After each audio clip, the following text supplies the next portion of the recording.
Now, if you do try to hide from something, if you're in a relationship that's dysfunctional, or if you're in a job where it's tremendously unsatisfying, or it's very unhealthy, and you choose not to deal with it, to hide from it, the consequence of that sort of denial will be that inside of yourself, you'll not really be liberated. You won't ever really be capable of being fully free. Because any area where we choose to remain unconscious, to where we refuse to deal with, will ultimately have an impact upon ourselves, as well as others. So over my time teaching, I find that for some people, they continue to keep trying to deal with their life by means of transcending it. And again, this can be a very difficult thing for a teacher to convey. In some people, there's a deep, deep resistance to actually having their life become fully awake and fully engaged. And to do so, again, we must come out of hiding, out of any kind of denial. But remember, what I'm speaking about here, this isn't something that's imposed upon life. It may sound that way. It may sound like, here's what you need to do. Here's what you're supposed to do. And if you do it, you'll be a better person and have a better life. It may sound that way, but it's not at all the perspective from which I'm speaking.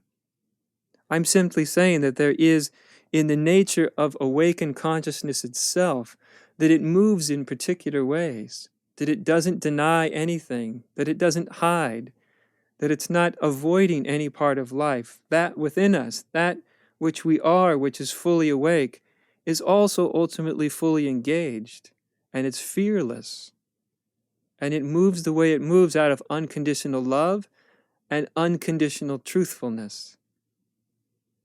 And it's only the fear in the mind, the fear which constructs the illusion of ego, which would get one to recoil from this phase of the spiritual life.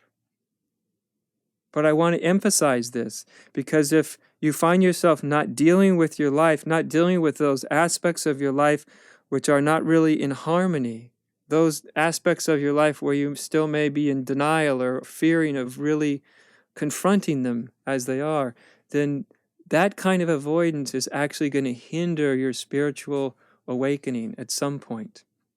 In the early stages, it may not hinder it at all. But later, as I said, as we get into the more, we could say, the more mature opening of realization, the more mature expression of enlightenment, that it leaves no room for avoidance, for denial. And this is something that a lot of people didn't count on. A lot of us thought that somehow enlightenment was going to allow us to sort of not deal with those things that were uncomfortable to deal with.